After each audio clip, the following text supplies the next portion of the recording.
Hello, beautiful people of Detroit basketball Piston fandom. I'm your host, Mike, and today I'm bringing you another edition of A New Shot, where the topic of discussion will be Cade Cunningham's contract extension and the Pistons salary cap. But before we get into that, I have our giveaway we need to talk about. It's this guy here. Right in here. This guy here. And all this. It's obviously NCAA Football 2025. We'll have one for our YouTube community as well as one for our Facebook community. On the YouTube side of things, all you need to do is subscribe to this channel, like this video, and comment on it. On the Facebook side, you'll need to follow the page, the Pistons exclusive. Don't forget it. Be a member of the group, which is the Detroit Piston exclusive. Like this video and comment on the video.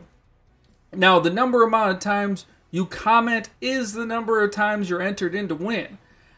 Game comes out July 19th. Okay? July 19th. I heard it all last time. Game gonna come out in September. Game comes out next week. Game comes out next week. I heard it. I know. I got it. I understood. I got it. It doesn't come out. It doesn't come out in September. Okay, I got it.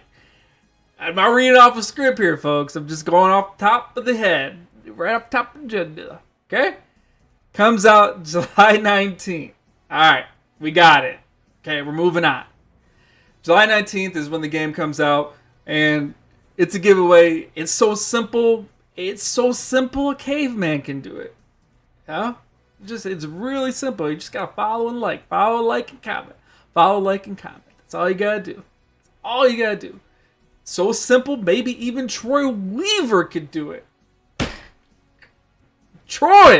Even Troy could do it.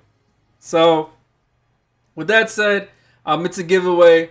It's a fun little giveaway for our communities. So jump on that and on with the video. So today's new shot will be about Cade Cunningham's contract extension and the Pistons salary cap. Now previously when I talked about Trajan having a lot on his plate this offseason. I did say Cade Cunningham is flying right under the radar. Everyone's talking about the firing of Troy Weaver, which happened. The possible firing of Monte Williams, that remains to be seen. But when it came to the roster, the focus was on Brandon Ingram or Zach LaVine or trading Jaden Ivey or Duran, etc., etc., etc. People were talking about who's coming in and out of the roster. It's basically the main topic of discussion. But no one was really bringing up the fact that Cade Cunningham was going to be coming on to an expiring contract this coming season. I did say in the previous video, Trajan needed to move quickly on it and not wait until the next offseason to take care of it. And I'm happy to report that Trajan, even though he may be dragging his feet by putting the axe to the back of Monte Williams' neck, he is nipping the Cade Cunningham contract situation right in the butt. And not waiting until next offseason restricted free agency period, which is a very good thing. So I'm happy to report on that. Now, the reports are saying that Cade Cunningham will be getting a max rookie contract. The Pistons really have no leverage here? They're lucky Cade is willing to negotiate a contract this early and not wait it out. Which means he'll be getting $226 million over 5 years. That roughly translates to the Pistons paying him between $39 and $47 million per year, depending on how his contract is structured when the ink is dried. And we won't know that until it's official. But that starts in his first year, which is the 2024-25 season. Now, coming into this year, the Pistons' current cap situation is at $87 million, which includes Cade's current contract, putting the Pistons below the cap at $53 million. But because Troy Weaver acquired a bunch of cap-friendly contracts, like Evan Fournier's $19 million, Quentin Grimes and Troy Brown's $4 million, Me Too and Amude's $2 million, it'll allow Trajan and his staff to have a lot more wiggle room to shave off another, keyword is potentially, or potentially $31 to $32 million from our cap if needed, which is a huge bonus. Because potentially that gives the Pistons $85 million to work with this summer. And a lot of that is thanks to Troy Weaver. Now, there's a high emphasis on potentially, because clearing up that much cap space only gives our current roster maybe 5 total players to work with. But it allows Trajan a lot of flexibility to create something here, and create something here immediately. And the kicker to all this is that you obviously keep Cade, but you're also keeping Ivy, Duren, Thompson, and Stu, providing you don't trade any of them or waive any of them. So the Pistons have a lot of flexibility to move things around here on this roster and get competitive quickly for someone that has a vision to take this team. The potential here is also to have someone royally screw it up too. So it's not all on the up and up. We got to make sure that we have the guy here that's going to make the right decisions. And people are banking on Trajan to do that. And I'm hoping he does that. But it's definitely a two-sided coin. So it's not all rainbows and roses. It can be, but there's also a lot of downside of that too. You could go on a spending spree and spend all this money on just absolute garbage, and now really utilize the next 5 years of Cade Cunningham. But anyways, why do all these numbers matter? They matter because even though this year's salary cap took a marginal step back this year, it's expected that next summer's salary cap will take a big hike. And with the NBA's new TV deals being put in place, the salary cap in the coming years is expected to increase tremendously. So locking up Cade now is pivotal, and waiting another year might be a huge mistake, especially letting it go into restricted free agency. Secondly, Troy Weaver may not have built the greatest roster ever. He really didn't build a roster at all. But he left the team in great shape to actually build something. Again, this is not me saying he's capable of building anything. A lot of people get that mixed up by me always... People say I always praise Troy Weaver. I really don't. I'm just pointing out the good things he did. And whether it be Stan Van Gundy, Joe Dumars, Troy Weaver, and now Trajan, there's going to be good things they do. Not everything they do is bad. Sometimes it can be. But there's good things that Troy did, and this is one of them. And again, that's not me saying he's capable of building anything. Because he really didn't. He really didn't build anything. Because the roster is basically the same as it was after year one with him. And that was like 4 years ago. But the amount of cap flexibility he left for the Pistons have enough wiggle room to acquire a real star. I mean, a real star. There's no two ways around it. So if you see me pumping the brakes on Ingram or Zach LaVine or whoever, it's because I feel like the Pistons could probably do better. And I'm going to break this down because if you put a real star player and pair that with Cade, you could see a very competitive basketball team here in Detroit again. And settling for a second or third tier star with the money we have may not be ideal. Just to give you an idea how much money we're working with.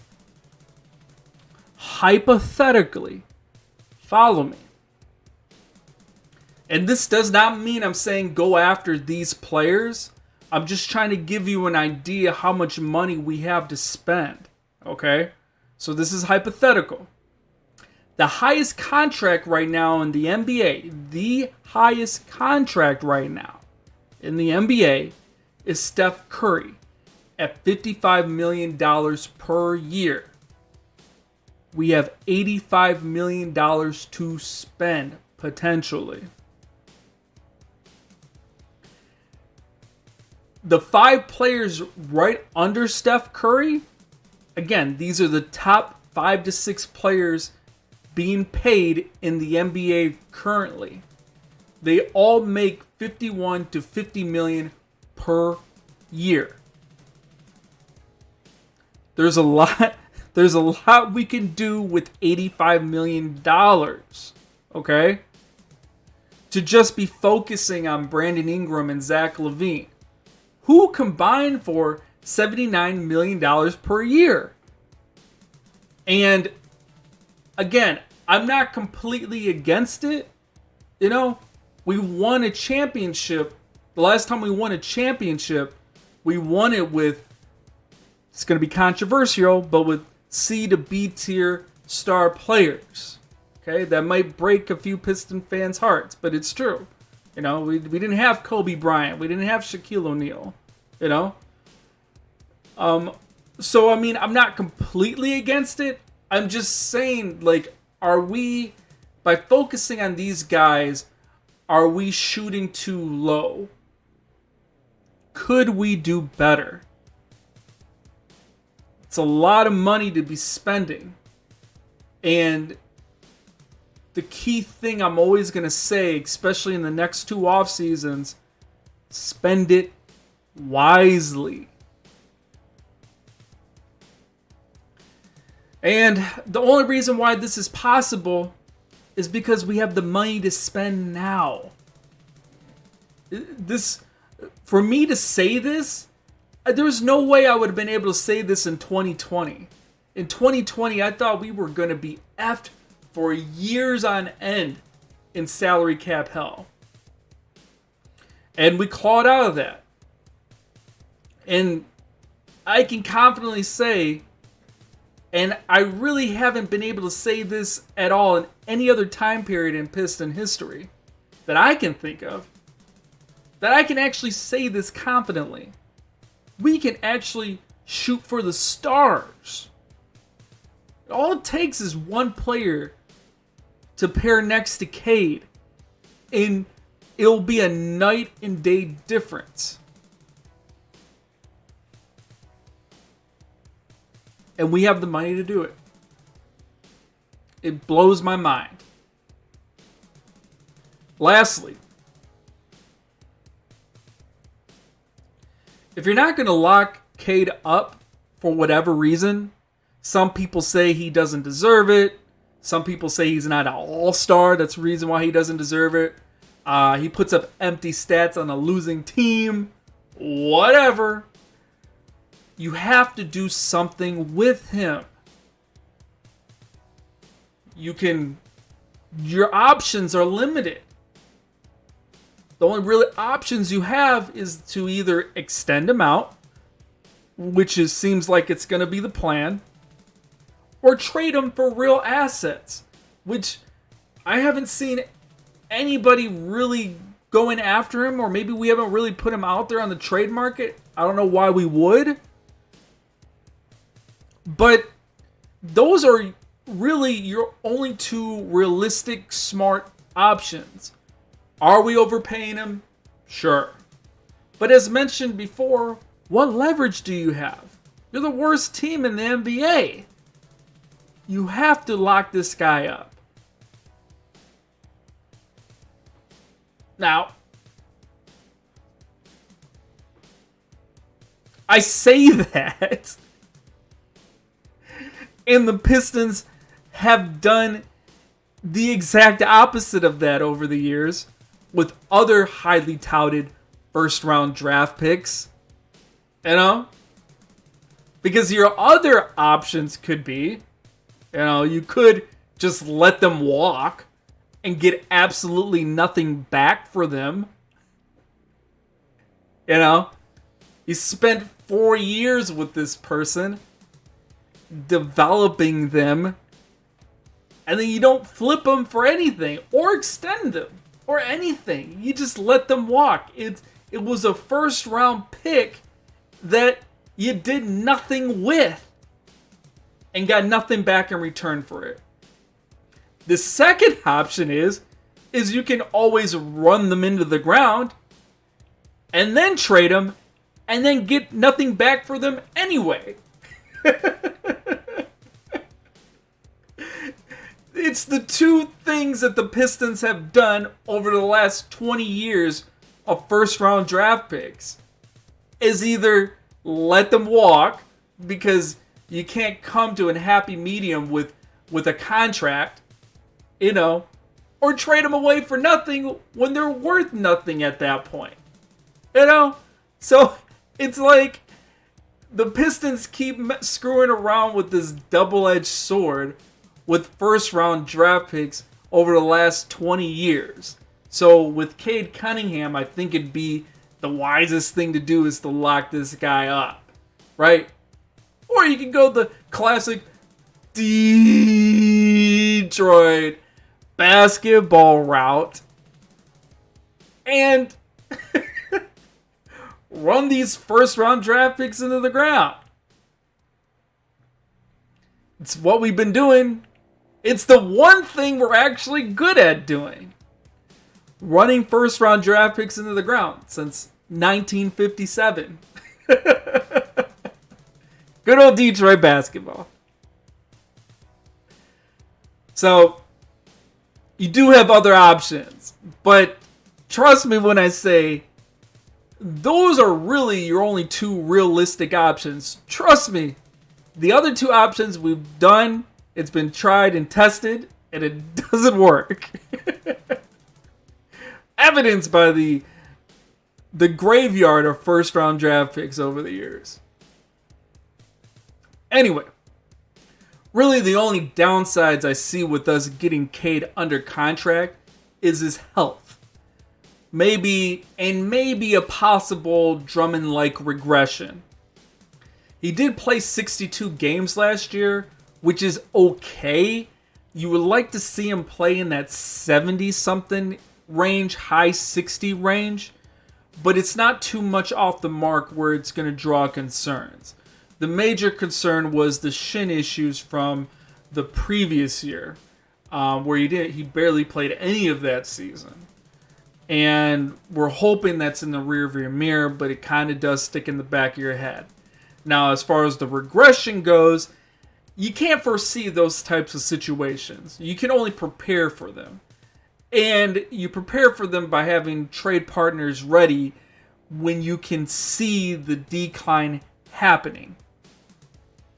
And I say Drummond-like regression is because Drummond really did hit the wall pretty hard during his last few years here. And with that being said, we had the opportunity to move him so many times before his value went into the gutter completely. and we end up trading him and getting absolutely nothing back for him.